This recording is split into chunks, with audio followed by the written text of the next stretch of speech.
Hey guys, welcome back to our channel Quick Guide. Today in this video, I'm going to show you guys how to download and install Home Workout with no equipment application on your mobile phone. To do so, follow the steps which I will show you guys. First of all, open your App Store or Play Store on your mobile phone and search for Home Workout with no equipment one. And you can see the application here, Home Workout No Equipments. This application will help you guys for your workout plans at home without any equipment. To download it, click on the download arrow. It might take some time depending upon the internet. Here you can see the application has been downloaded.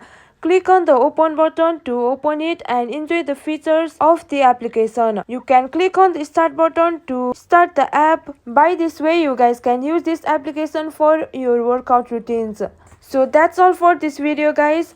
If you find our video helpful, please leave a like and please do not forget to subscribe our channel and also hit the bell icon for our latest videos and drop a comment for reviews and more content like this. I will see you guys again in our next video. Thank you for watching.